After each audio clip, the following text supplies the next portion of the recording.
You know, I think it means something, but I don't think it's the end. And it's, you know, I mean, it's meaningful, but it's definitely, I'm not going to be satisfied with just going, you know, you don't just go there to, you know, get your name on the bracket. You know, you want to keep your name advancing to the right of that bracket. And, you know, that's my plan and goal right now is just take it one match at a time and, you know, let it fly.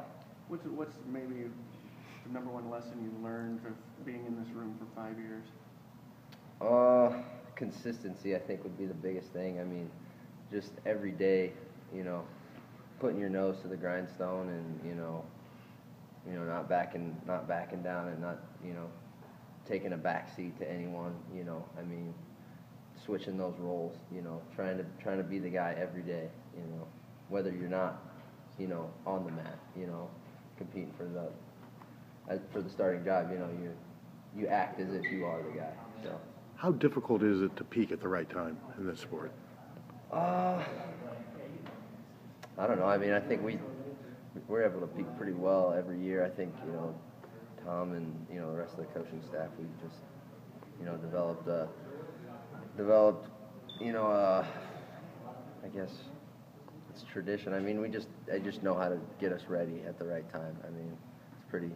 At this stage, is it as much mental as it is physical? Yeah, I mean, there's a lot of mental. I mean, you know, they say like 90% mental, 10% physical. I can kind of attest to that. I mean, I think a lot of my wrestling is, you know, I've had the ability and had, you know, the technique and everything to go a long ways. I just haven't been able to put it out on the mat. And, you know, now every match I just feel like I'm getting better and better and, you know, letting it fly and getting closer and closer to my full potential. So.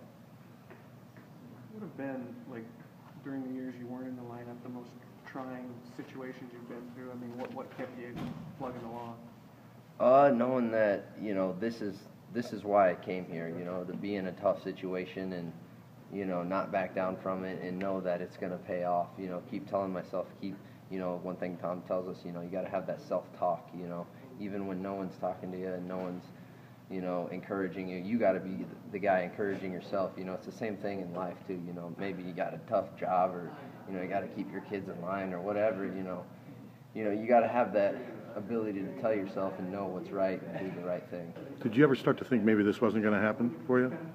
I mean, you have doubt, but you know, you just block that out. You know, because you know it's worth it. You know why you came here. You know the opportunities. You know the